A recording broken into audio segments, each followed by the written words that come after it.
Noche de Cuesta, con Luis Fernando Quintero.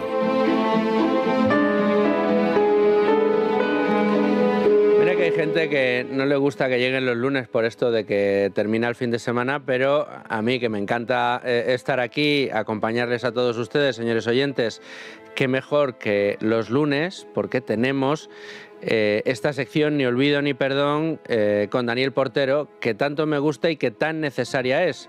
Y además me permite hablar con un amigo. Daniel Portero, ¿qué tal? ¿Cómo estás? Pues buenas noches, Fernando, ¿qué tal estás? Es un placer charlar contigo todos los lunes, aunque la mayoría de las veces el menú que tenemos delante no es precisamente placentero. Y es que esta semana, Daniel, se ha vuelto a conceder, en este caso semilibertad, a un preso de ETA, pero que no llevaba ni 20, ni 25, ni 30, ni 12, ni 15 años en prisión, desde 2018. ¿Cómo es esto posible? Bueno, pues, una más del gobierno vasco, de tantísimas. En fin, es que llevamos casi 40 casos desde el año 2021 que cogen las competencias en prisiones y bueno, pues es una vergüenza. Se trata de José Juan García González, o Juan, alias también Atucho, que fue condenado por colocar una bomba en Getxo en el año 2003 y fue condenado a 16 años y previamente pues había sido condenado en Francia a 8 años de prisión en el año 2011 por formar parte del aparato logístico, es decir, era un cabecilla dentro de ETA. Y bueno, pues es que llega un momento en que te das cuenta que es que les dan la semilibertad ni con nada. O sea, es que 7 años de cumplimiento. Y es que te encuentras a día de hoy, porque el gobierno vasco dice que hay 107, 105 presos de ETA, es mentira, hay 93. Ya lo dijimos hace una semana o dos. De esos 105 hay 12, 13 que están en la disidencia, es decir, que no cuentan para Bildu ETA, no cuentan. ¿Por qué? Pues porque están contra el sistema, con lo cual realmente los que se les está ofreciendo estas semilibertades, tercero grado, son 93 presos. Increíble, sí. Y es que 74 de los 93 pues ya están en su casita. O sea, muchos de ellos, pues que con la aplicación fraudulenta del famoso artículo 100.2 del reglamento penitenciario, que luego explicaremos un poco en qué consiste, porque se habla mucho, pero no se cuenta. Pero vamos, es que hay que recordar que esto es importante y por eso, gracias a este espacio, pues lo podemos recordar, que es que el gobierno de Sánchez modificó en el año 2024 algo que hizo Rajoy, que estuvo bien, que es que no se sumaran los años cumplidos en Francia por condenas en España, para que el máximo de 30 años de cumplimiento efectivo en España pues fuera independiente a las condenas de Francia. Bueno, pues eso se lo cargó Pedro Sánchez. Pedro Sánchez, dentro de su pacto encapuchado, se lo carga y ahora sí, a día de hoy, suman los años cumplidos en Francia con los de España, con lo cual ya lo que cumplió este tío, el tal Gogoan, Atucho, como se llame, en Francia, le computa para salir antes. Antes no, hoy sí. ¿Por qué? Pues por lo de siempre, ese pacto encapuchado, esos 5 votos de sangre que Pedro Sánchez pues compró previamente a esa investidura fraudulenta. Y digo fraudulenta porque fue abrupta y de una manera asquerosa en mayo del año 2018. Hay algunos que se preguntarán, ¿y qué le debe Sánchez a ETA para hacer estas cosas? Bueno, pues yo creo que sus años en el poder no dejan duda, ¿no?, de qué es lo que se compró con el dolor de las víctimas, ¿no? Sí, a ver, Sánchez realmente le debe todo a Bildu ETA, se lo debe todo, a pesar de que lo negó 5 o 6 veces, nunca. Es que ni San Pedro, que fueron 3 veces. O sea, bueno, pues no vamos a comparar al ínclito Sánchez energúmeno con San Pedro, eso evidentemente. Pero vamos, dentro de los errores de la historia, este no es un error, este es un tío con mucha maldad dentro de lo que es el socialismo, que lo ha reconvertido en sanchismo y en donde a él le da igual absolutamente todo. Él se puede ir de vacaciones mientras se quema España entera se queda allí en la Mareta tranquilamente, se puede tirar un mes de vacaciones utilizando recursos de la Guardia Civil para irse a bucear, puede hacer lo que le dé absolutamente la gana, ver el eclipse, gastar dinero en el eclipse, y aquí no pasa nada. ¿Por qué? Pues porque la indolencia y, digamos, el pasotismo dentro de los votantes del Partido Socialista, algo que es increíble, le continúan dando pues ese voto, ¿no? Mientras él recomienda esas listas de Spotify o películas y tal, y aquí no pasa nada. Pero lo más triste y lo más grave es que tú pactes con asesinos, que tú pactes con los herederos de los asesinos de nuestros familiares y que a la gente le dé exactamente igual. Y lo peor, que le dé exactamente igual a las familias de los socialistas asesinados, que son los primeros que tendrían que levantarse y no lo hacen. Desde luego que sí. Daniel, vamos a intentar explicarle a los oyentes las diferencias que existen entre los terceros grados y esto que has mencionado del artículo 100.2 del reglamento penitenciario. Pues mira, a efectos prácticos, en el tercer grado, de esos 70 y tantos que están en libertad, básicamente, que están en su casa, 40 están en tercer grado, prácticamente todos ellos con un control telemático, es decir, tienen una pulsera, están en su casita todos los días del mes y están controlados, y entonces no pueden cruzar una serie de límites, no pueden salir de España, no pueden salir de su zona, digamos, territorial, pero están en su casa. Eso es un tercer grado, esos 40. Y luego están los 30 y tantos, 32, 33, que están en semilibertad del 100.2, que no están con una pulsera telemática, sino que salen, tienen que ir a la cárcel a dormir, pero no todos los días. Es decir, salen por ejemplo, normalmente se hacen los impares. Lunes, miércoles, viernes, salen a las 9 de la mañana, vuelven a las 7 de la tarde, y el fin de semana, el viernes, ya enlazan con el sábado y el domingo, es decir, se quedan en su casa. Pero tienen que tener, digamos, un plan individualizado de reinserción, que es lo que exige el 100.2. El 100.2 del reglamento penitenciario no es un tercer grado con pulsera telemática, es un segundo grado, es decir, es inferior, tienes que realmente estar en la cárcel, pero se te mejora tu situación, se te asemeja al tercer grado, pero tienes que tener ese programa individualizado de tu reinserción. ¿Qué ocurre? Que a día de hoy esto es fraudulento, como lo está cometiendo el gobierno vasco, en concreto la Consejería Socialista, ¿no? Porque entre otros planes de reinserción individualizados está el cuidar a tus padres. Bueno, no sé qué tipo de reinserción es esa, eso lo hacemos todos, básicamente. Bueno, los que tenemos madres sí, los que no tenemos padres desgraciadamente no. Pero otro sistema, asistir a ONGs sin ningún control de ninguna clase. Ha ocurrido con Cáritas. Y este mensaje es importante. Cáritas, que es una organización católica, de la cual yo soy católico y la considero mucho, está haciendo favores infinitos a esta gente, gentuza, sin ningún tipo de control. Y está muy bien poner la otra mejilla, pero no ser idiota, ¿vale? Claro. Y no que te tomen el pelo. Y esto está ocurriendo. Y pasó con Soledad Iparraguirre, alias Zamboto, una asesina múltiple, multiasesina, en donde Cáritas Mondragón no ha controlado en absoluto a esta terrorista. La ley de asociaciones incluso prohíbe asistir a víctimas y victimarios. Es decir, si Cáritas ha dado comidas y tickets de comidas a las víctimas, no puede ayudar a los victimarios. Y hay una confrontación entre víctimas y victimarios. ¿Y por qué Cáritas está ayudando, en este caso, a los victimarios, es decir, a los asesinos? Pues es un error. Y no quiero hacer, digamos, mala publicidad de Cáritas, pero lo que se tiene que dar cuenta es que no puede poner la otra mejilla sin mirar a otro lado. Tiene que controlar si quiere hacer este tipo de planes individualizados. Luego, por ejemplo, caso Amboto, se matriculó también en la universidad en abril. O sea, ¿quién se matricula en abril? Eso es un fraude, claro, ¿no? Bueno, evidentemente esto se recurrió, lo recurrimos algunos y el juez lo admitió. O sea, esto lo permite la Consejería Socialista, que lleva en la Consejería de Justicia y da los terceros grados o da los 100.2.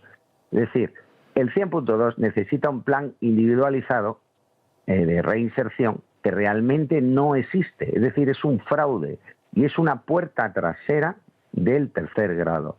O sea, no se puede dar cursos de yoga, como es el caso del asesino Cantauri, que era uno de los jefes de ETA, el que ordenó el asesinato de Miguel Ángel Blanco, sí, entre otras cosas, o planes restaurativos con las víctimas del terrorismo, aquellas víctimas que se someten a esta, digamos, obscenidad, que no son demasiadas, gracias a Dios, que se produce no una vez al día, una vez cada 3 meses. Es decir, están 89 días en su casa tranquilamente y un día se reúnen con una víctima, pues no sé para contarle qué.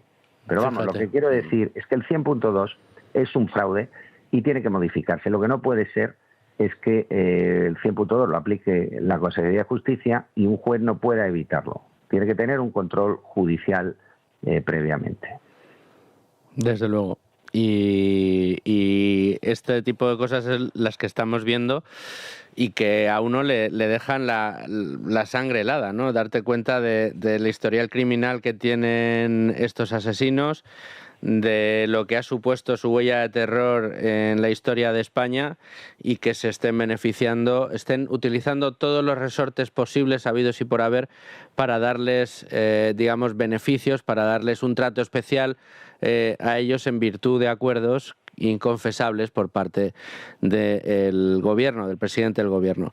Pero vamos a seguir avanzando, Dani. ¿Qué te parecen las declaraciones durante este mes de agosto de la consejera de Justicia vasca, María Jesús San José, respecto a las víctimas de ETA? Cuando dijo: ojalá pudiéramos evitar el dolor y el sufrimiento que estos delitos han causado, pero desde luego no podemos hacerlo incumpliendo la ley. Bueno, pues es una obscenidad, porque lo que están es incumpliendo la ley ellos. O sea, no es un incumplimiento, es que le han dado la vuelta a la tortilla. O sea, quiero decir, desde el año 21 que tiene las competencias penitenciarias, ha habido 37 aplicaciones del artículo 100.2, es decir, esta puerta trasera del tercer grado, de los cuales 32 han sido para presos de ETA. ¿Y qué pasa con los presos comunes? ¿Los olvidamos? ¿Es que esto está dirigido y teledirigido para soltar a los presos de ETA? Pues sí, es así. ¿Por qué? Pues porque esta señora es la punta del iceberg del pacto encapuchado. O sea, esta señora, María Jesús San José, es la que le toca dar la cara y, bueno, pues al PSOE le da igual, porque quieren tener esos 5 votos como mínimo en el Congreso de los Diputados y Sánchez ha dicho que se haga lo que sea. Al igual que tengo conocimiento que en la Policía Nacional y en la Guardia Civil hay órdenes expresas de no ir contra Otegi, de no ir contra Josu Ternera, de no ir contra Rentería, es decir, contra lo que siempre han sido los jefes enemigos de ETA, ¿no? Y Eso los es. enemigos, ¿no? ¿Por qué? Porque son las cabezas visibles a las cuales Bildu defiende, ¿no? Vamos a escuchar ese corte. Ojalá pudiéramos evitar el dolor y el sufrimiento que estos delitos han causado, pero desde luego no podemos hacerlo incumpliendo la ley. Porque eso es precisamente lo que nos diferencia de los que usaron la violencia al margen del Estado de Derecho para imponer un proyecto político.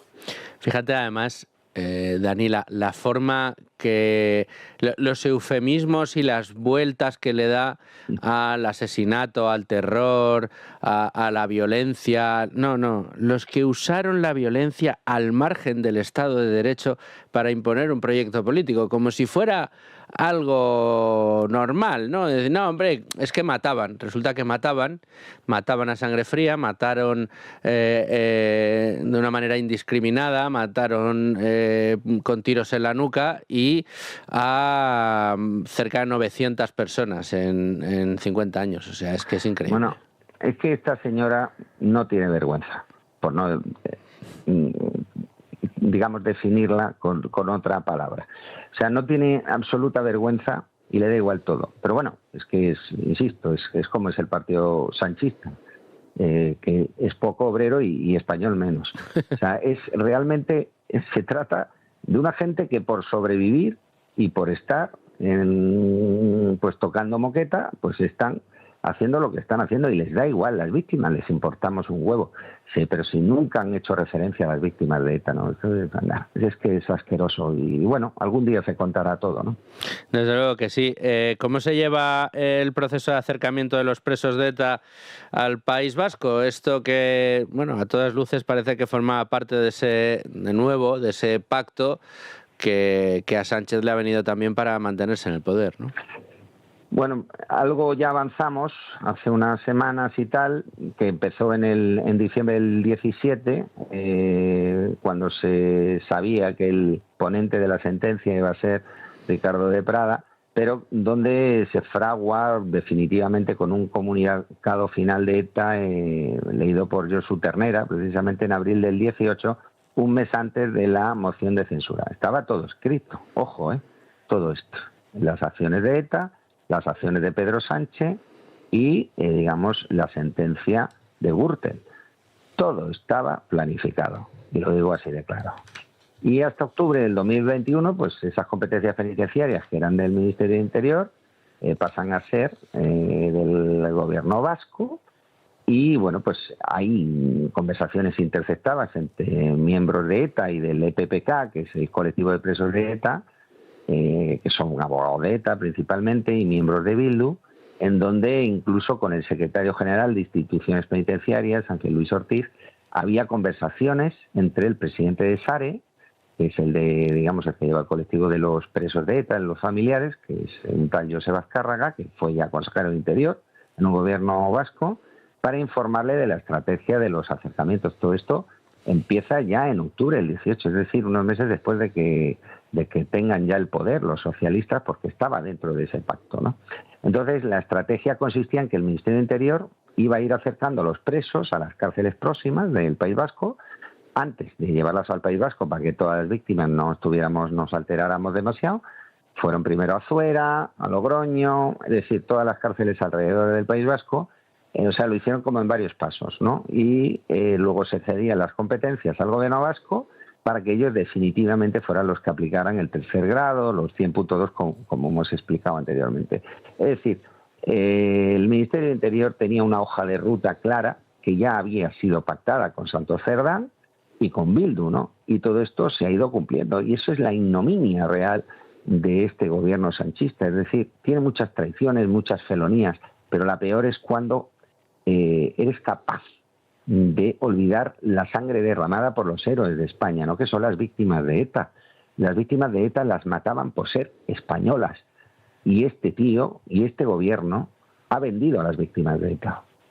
Es increíble, pero es tal cual, lo estás contando, y además aprovechándose de que el silencio buscado durante estos últimos años respecto a todo lo que tiene que ver con ETA ha hecho que mucha gente, sobre todo la gente más joven, se desconecte y no tenga conciencia del dolor real que se causó. Aparte de ser una línea roja que el Partido Socialista no se ha querido saltar tradicionalmente hasta la llegada de Zapatero.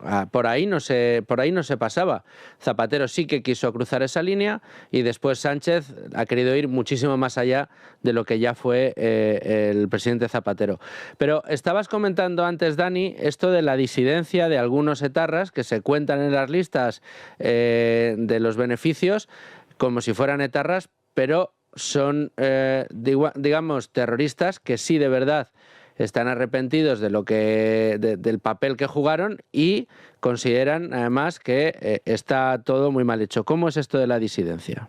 La disidencia son aquellos que no creen en Bildu, que no creen en el EPPK, es decir, el colectivo de presos, porque piensan que Bildu, Sortu, Otegi y compañía, pues se han plegado, se han aburguesado al poder, están tocando madera, moqueta, y están con la corbatita y cobrando del Estado. Y son aquellos... O sea, que no son disidencia porque estén arrepentidos de su pasado terrorista, sino porque creen que los actuales mandos se han aburguesado, que los buenos eran los de la pistola en el cinto. Exactamente. Y están todos liderados pues por chapote, ¿no? No vamos a nombrarlos a todos, pero hay algún tode, ojo.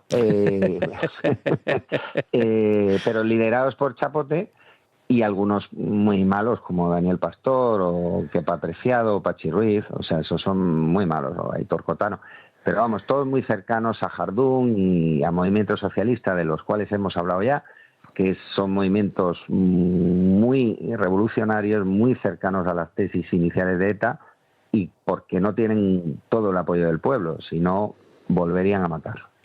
La Consejería de Justicia Socialista del Gobierno vasco, que asumió las competencias en octubre del 21, ¿qué ha hecho desde entonces? ¿Ha hecho algo? ¿Se ha movido? ¿Ha movido ficha?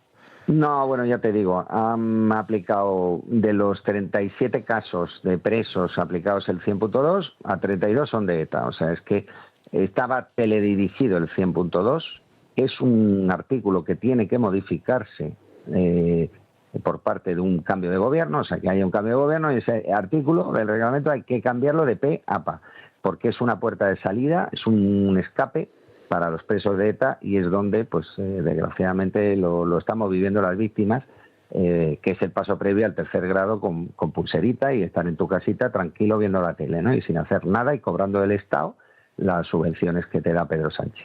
Pero a este ritmo va a quedar algo para cuando se agote la legislatura sanchista, cero. si es que se agota. Cero. No, este lo va a agotar. Acuérdate, 1 de agosto de 2027, domingo, super domingo, 1 de agosto, día de vuelta y ida de vacaciones, elecciones generales. Ya lo veréis. Yo la verdad es que no quiero ser pesimista, pero es que este es muy malo. Tenemos un presidente de gobierno absolutamente malo. O sea, que tú tienes tu apuesta clara, 1 de agosto de 2027. Yo lo tengo más claro que el agua. Menos mal que esto algún día pues se podrá escuchar de nuevo. Esto está grabado, queda grabado, o sea que... Sí. Pero vamos, ahí tenemos a un Joseba Azcárraga, ya te he dicho, presidente de SARE, que fue consejero de Justicia e Interior del PNV y lo ha dicho, que el pacto con el PSOE era tenerlos a todos en libertad antes de julio del año 2027. Por eso van a agotar la legislatura, porque todavía les quedan unos poquitos. Ahora, algunos vamos a poner chinas en el camino. Hombre, eso es seguro. Y desde aquí lo vamos a seguir denunciando semana a semana. ¿Qué se puede hacer si hay cambio de gobierno al respecto? Es decir, agotará su legislatura si acierta, si el 1 de agosto del 27 hay un superdomingo electoral y vamos todos, nos llaman a las urnas. Bueno, no te voy a preguntar si crees que va a haber cambio de gobierno o no, pues esto será harina de otro costal. No lo sé. Pero en caso de que se produzca ese cambio de gobierno, ¿es reversible todo lo que se ha hecho? Pues mira, lo más efectivo es la modificación del reglamento. Y tal y como funciona el Partido Socialista y el gobierno sociocomunista, no socialcomunista, como algunos llaman. Social queda muy guay. No, sociocomunista, socio-comunista, no social, porque de social tiene poco. Hay que modificar leyes, pero lo más importante y urgente es el reglamento penitenciario, porque es de aplicación inmediata. Y si se hace por la vía de urgencia se puede hacer en 2 semanas. Pero vamos, hay órdenes ministeriales que son de aplicación directa y que es lo que utiliza, por ejemplo, y ha utilizado el gobierno sanchista para legalizar la ley de nietos, de tal manera que la justicia no puede entrar, porque las órdenes ministeriales no son competencia de la justicia, y aprendamos del adversario. Si queremos hacer cosas rápidas para evitar este escarnio que existe con los asesinos, hagamos órdenes ministeriales o modifiquemos el reglamento penitenciario, el artículo 100.2. Lo que es de sentido común es que una decisión judicial tiene que ser necesaria previa a una decisión, digamos, del gobierno vasco. A día de hoy, el gobierno vasco toma una decisión, pone en libertad en el 100.2 a un etarra, y no se puede hacer nada, se le deja en libertad. ¿Y el juez puede actuar semanas, meses después?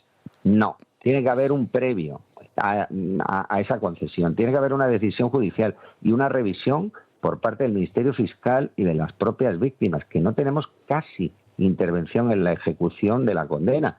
Tenemos que actuar, pero claro, para ello hay que modificar el artículo 13 de la ley del Estatuto de la Víctima, para que las víctimas podamos intervenir más en este tipo de acciones cuando hay 100.2 o hay terceros grados o hay libertades condicionales, o modificar el 72.6, el artículo 72.6 de la Ley General Penitenciaria o el 90.8 del Código Penal, para que la colaboración sea real y efectiva en los casos sin resolver. Lo que no puede ser es que en 10 años se hayan resuelto 3 casos de los 379. Claro. Es decir, no ha habido colaboración ninguna. Si no exigimos eso, va a existir una impunidad absoluta y luego nos rasgaremos las vestiduras, ¿no? Entonces hay muchas modificaciones que hacer.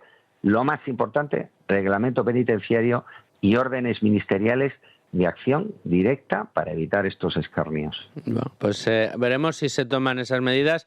Como siempre decimos, Dani, desde aquí vamos a insistir en ello y vamos a recordarlo desde el mismo momento en el que se produzca ese cambio de gobierno, si es que se produce. Pero uno de los motivos por los que tenemos esta sección, Dani, es para recordar a aquellas personas, a aquellos españoles que fueron asesinados por la banda terrorista ETA tal semana como esta en la que nos encontramos en años anteriores. Y han sido 7 las personas que han muerto en esta semana.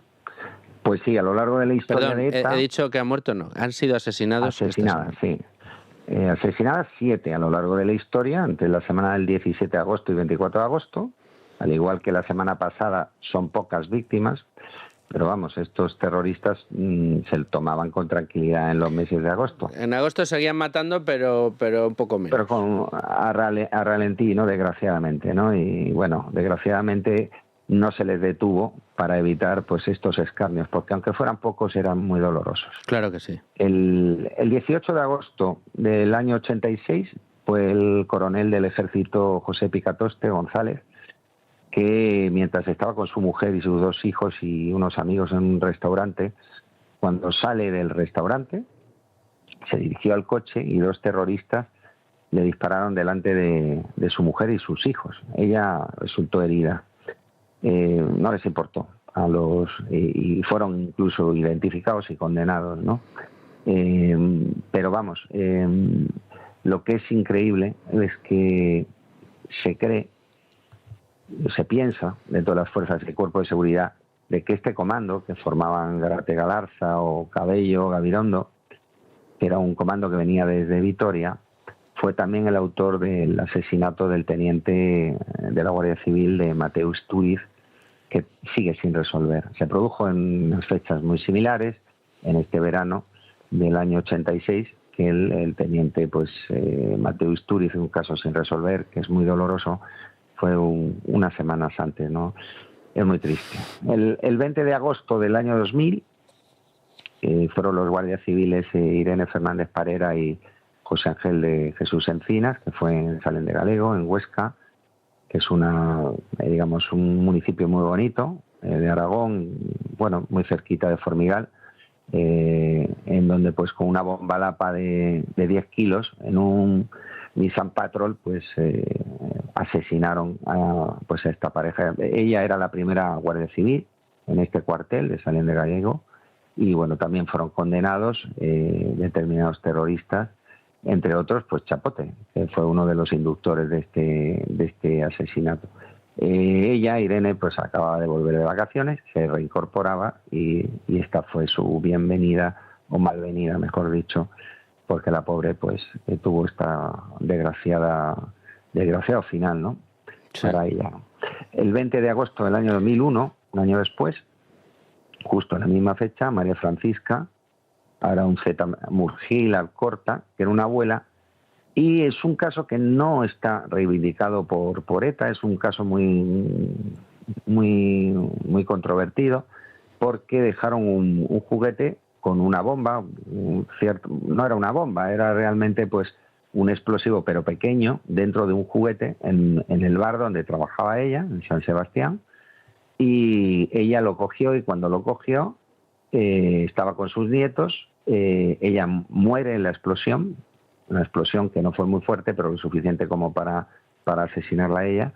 Nunca se reivindicó por ETA, porque ETA cuando se trataba de mujeres y niños procuraba quitarse del medio, sí, para que no lo señalaran, pero todo apunta a que fue ETA en ese comando, ¿no? Y sobre todo en aquella época era el típico explosivo que sabían fabricar los de la Cale Borrocas, ¿no?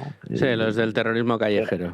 Era el terrorismo callejero y posiblemente pudiera ser, provenía de esa situación, ¿no?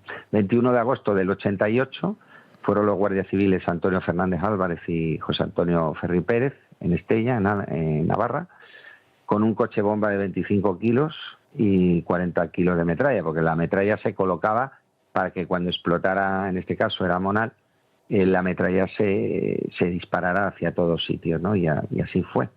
Hubo heridos también por esa metralla y también fue condenado el comando Nafarroa, ¿no?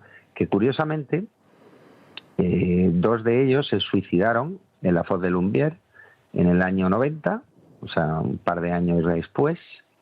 Y bueno, pues al otro que detuvieron, porque fue, digamos, una emboscada que hizo la Guardia Civil contra ese comando, y aparecieron suicidados ellos dos. Los etarras, o lo que es el relato etarra, decía que había sido la Guardia Civil los que lo había matado, pero Germán Rubénac, que era miembro del comando, declaró directamente que ellos nunca se entregarían y que por eso se suicidaron, ¿no? Fíjate. Es el típico relato que siempre he intentado cambiar ETA para criminalizar a la Guardia Civil, pero realmente fueron ellos, ¿no? Ellos mismos se suicidaron. El 21 de agosto del 94 fue el Policía Nacional, José Santana Ramos, que fue en Verango, también jugando una partida de cartas en el Bachoqui, que es la sede social del Partido Nacionalista Vasco, en donde un terrorista entró en el bar, sin ningún complejo, le descerrajó pues varios tiros en la cabeza y murió en el acto. Y allí no pasó nada. Culpables, Lourdes Churruca y José Luis Martí Carmona y Jorge Martínez Aedo y Aitor Bores, que fueron los autores directos. Y esto es lo que tenemos esta semana. Bueno, pues descansen todos ellos en paz, por mucho que algunos de ellos pues no podrán hacerlo sus familiares, ya que no se ha resuelto el asesinato y, por supuesto, sus victimarios, en este caso, sus asesinos, no están entre rejas, cosa que todos desearíamos si no fuera por esos pactos que hemos comentado al principio y que mantienen a Pedro Sánchez en el poder todavía a día de hoy. Dani Portero, no tenemos tiempo para más. Te agradezco mucho que hayas estado de nuevo esta noche con nosotros en la Noche de Cuesta, recordando lo inolvidable para no evitarlo, para no olvidarlo y para continuar con este ni olvido ni perdón. Muchísimas gracias, Dani. Pues muchas gracias, Luis Fernando. Siempre un placer contar la historia del terror de ETA.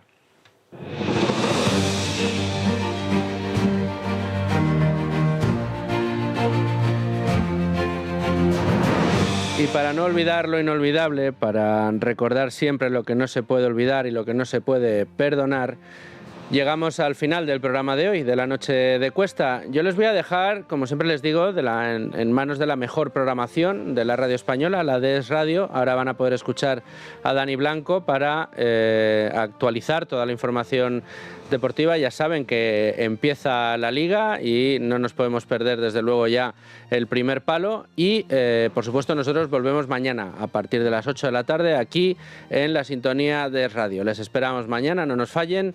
Un abrazo muy fuerte, sean muy felices y viva España, viva la libertad.